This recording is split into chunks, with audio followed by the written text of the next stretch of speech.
Nursing म्हणजे केवळ एक नोकरी नसून तो एक सेवाधर्म आहे. नर्सेस हृदयाने समृद्ध असतात. त्यांच्या एका हास्याने, एका धीर देणाऱ्या शब्दाने, एका ममतेच्या स्पर्शाने रुग्णाला अर्धे औषध मिळाल्यासारखे होते, असे महिला व बालविकास मंत्री लक्ष्मी हेब्बाळकर यांनी सांगितले. बेळगावच्या बीम्स इमारतीतील नवीन सभागृहात आयोजित सरकारी नर्सिंग शाळेच्या 109व्या बॅचच्या विद्यार्थ्यांच्या प्रेरणाज्योती 2026 दीपप्रज्वलन व शपथविधी समारंभाचे उद्घाटन करताना त्या बोलत होत्या. तुम्ही एक उत्तम व्यवसाय निवडला आहे. चांगल्या प्रकारे शिक्षण घ्या, प्रामाणिकपणे काम करा आणि एक बहीण, एक आई, एक मुलगी म्हणून आयुष्यभर सेवा करा, अशा त्या म्हणाल्या. ಮಾತಾಡ್ತೀವಿ ಅಂತ ನೀವು ಕನೆಕ್ಟ್ ಆಗಬೇಕು ಅಂದಾಗ ನಮಗೂ ಮಾತಾಡೋಕ್ಕೆ ಇಂಟ್ರೆಸ್ಟು, ನಮ್ಮ ಮಾತನ್ನ ಕೇಳಕ್ಕೆ ನಿಮಗೂ ಇಂಟ್ರೆಸ್ಟ್ ಇರುತ್ತೆ. ಸೊ ಅದಕ್ಕೆ ನಾನು ಮೊದಲು ಮೈಕ್ ಸರಿ ಮಾಡಿಸ್ತೀನಿ, ಪೋಡಿಯಂ ಸರಿ ಮಾಡಿಸ್ತೀನಿ, ನಾನು ನಿಮ್ಮನ್ನು ನೋಡೋಕ್ಕಾಗತ್ತಾ ಇಲ್ಲ ನೋಡ್ತೀನಿ ಅಂತ ಐ ಸ್ಟಾರ್ಟ್ ಮೈ ಸ್ಪೀಚ್. ಭಾಳ ಸಂತೋಷದಿಂದ ಈ ಒಂದು ಕಾರ್ಯಕ್ರಮಕ್ಕೆ ಬಂದಿದ್ದೇನೆ. ನಾನು ಇವತ್ತು ನಂದು ಚೆನ್ನೈನಲ್ಲಿ ಮೀಟಿಂಗ್ ಇತ್ತು. ನಾನು ತಮಿಳುನಾಡು ಇಲೆಕ್ಷನ್ನ ಪ್ರಭಾರಿಯಾಗಿದ್ದೀನಿ ಕಾಂಗ್ರೆಸ್ ಪಕ್ಷದಿಂದ. ಸೊ ತಮಿಳುನಾಡು ಇಲೆಕ್ಷನ್ ಇನ್ಚಾರ್ಜ್ ಇರೋದ್ರಿಂದ ನಾನು ಹೋಗಬೇಕಾಗಿತ್ತು. ಆದರೆ ಕಡ್ಲಿಯವರು, ಶೆಟ್ಟಿಯವರು ಬಹಳಷ್ಟು ನನಗೆ ಬರಲೇಬೇಕು. ಯಾಕಂತಂದರೆ ವಿದ್ಯಾರ್ಥಿನಿಯರು ಜಾಸ್ತಿ ಇರ್ತಾರೆ.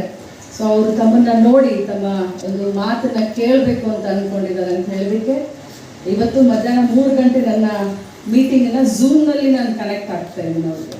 ಸೊ ಈ ಒಂದು ಕಾರ್ಯಕ್ರಮಕ್ಕೆ ಉಳ್ಕೊಂಡಿದ್ದೆ.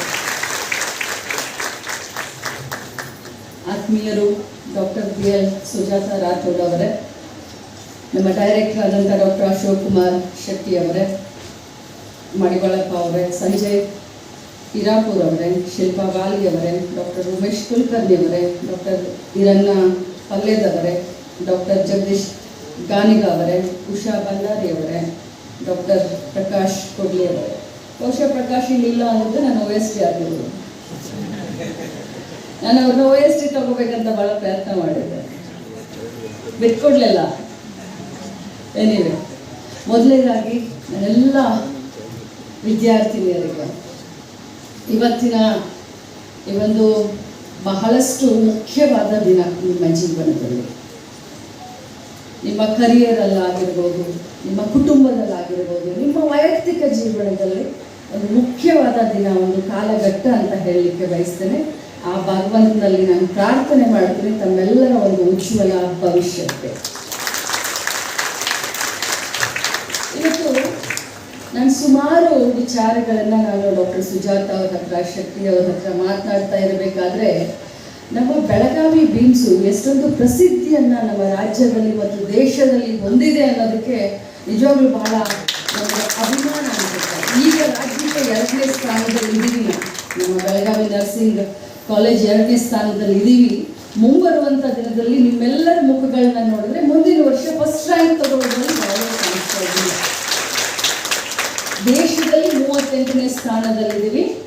ಮುಂದಿನ ಬಾರಿ ದೇಶದಲ್ಲಿ 10 ಒಳಗಡೆ ಬರಲಿಕ್ಕೆ ನನಗೆ ಯಾವುದೇ ಒಂದು ಸಂಶಯ ಕೂಡ ಕಾಣಿಸ್ತಾ ಇಲ್ಲ. ಫ್ಯಾಕಲ್ಟೀಸ್ ತುಂಬ ಚೆನ್ನಾಗಿ ತಾವು ಕೆಲಸ ಮಾಡ್ತಾ ಇದ್ದೀರಾ, ತಾವು ಚೆನ್ನಾಗಿ ಅವ್ರಿಗೆ ಕಲಿಸ್ತಾ ಇದ್ದೀರಾ ಅಂತ ಹೇಳಿ ಇದೆಲ್ಲ ಆಗಲಿಕ್ಕೆ ಸಾಧ್ಯವಾಯಿತು ಅಂತ ನಾನು ಅಂದ್ಕೊಂಡಿದ್ದೀನಿ. ಇವತ್ತು ನಾನು ವಿದ್ಯಾರ್ಥಿನಿಗಳಿಗೆ ಮತ್ತು ಒಬ್ಬ ವಿದ್ಯಾರ್ಥಿ ನನಗೆ ಕಾಣಿಸ್ತಾ ಇದೆ. ನಾನು ನಿಮಗೆ ಏನು ಹೇಳಬೇಕು ಅಂತ ಹೇಳಿದ್ದೀನಂದರೆ, ಜೀವನ ಅನ್ನೋದು ಒಂದು ಸೇವೆ. ಹುಟ್ಟಿದಾಗಿಂದ ಸಾಯುವವರೆಗೆ ನಿಸ್ವಾರ್ಥತೆಯಿಂದ, ನಾನಂತೂ ಹಂಗೆ ಮಾಡ್ತೀನಪ್ಪ, ನಾನು ನಿಸ್ವಾರ್ಥ ಸೇವೆಯನ್ನು ನಾನು ಮಾಡ್ತೀನಿ. ರಾಜಕಾರಣದಲ್ಲಿ ಇದ್ದೀನಿ, ಆದರೆ ರಾಜಕಾರಣ ಮಾಡೋದು ಇಲೆಕ್ಷನ್ ಬಂದಂಥ 3 ತಿಂಗಳು ಮಾತ್ರ, ಬರೀ 3 ತಿಂಗಳು. 3 ತಿಂಗಳು ಆದಮೇಲೆ ನನ್ನ ಮನಸ್ಸಿನಲ್ಲಿ ಏನೂ ಕಲ್ಮಶ ಇರೋದಿಲ್ಲ, ಏನೂ ಜಲಸ್ ಇರೋದಿಲ್ಲ, ಏನೂ ವೈರತ್ವ ಇರೋದಿಲ್ಲ, ಬರೀ ನಿಷ್ಕಲ್ಮಶವಾದಂಥ ಒಂದು ಸೇವೆ. ಹಾಗೆ ನಿಮ್ಮನ್ನು ನಾವು ಎಷ್ಟು ಹೊಗಳಿದ್ರು ಕೂಡ, ನರ್ಸ್ಗಳನ್ನು, ಬ್ರದರ್ಗಳನ್ನು ನಾವು ಎಷ್ಟು ಹೊಗಳಿದ್ರು ಕೂಡ ಅದು ಕಡಿಮೆ.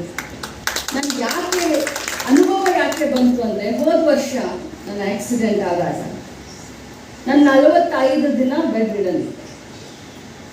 ಆ ಸಂದರ್ಭದಲ್ಲಿ ನಮ್ಮ ಡಾಕ್ಟರ್ ರವಿ ಪಾಟೀಲ್ ಅವರು ನನ್ನನ್ನು ಭಾಳ ಚೆನ್ನಾಗಿ ನೋಡಿಕೊಂಡು ಬೆಳಗ್ಗೆ ಒಂದು ರೌಂಡ್ ಬರ್ತಾಯಿದ್ರು, ಸಾಯಂಕಾಲ ಬರ್ತಾಯಿದ್ರು, ರಾತ್ರಿ ಬರ್ತಾಯಿದ್ರು. ಬಟ್ ನನ್ನ ಜೊತೆ ದಿನದ 24 ಗಂಟೆ ಕಾಲ ಕಳೆದವ್ರು ಯಾರಾದರೂ ಇದೆ? या कार्यक्रमाला राज्य वैद्यकीय शिक्षण विभागाच्या वैद्यकीय संचालक डॉक्टर BL सुजाता राठोड, बीमचे डीन व संचालक doctor Ashok Kumar Shetty, Madevalappa N, doctor Sanjay Pirapur, Shilpa Vali, doctor Umesh Kulkarni, doctor Iranna Pallede, doctor Jagdish Ganagi, Usha Bhandari, doctor Prakash Kodli यांच्यासह बीम्स कर्मचारी उपस्थित होते. नजीम बेटगेरी, KMM मराठी, बेळगाव.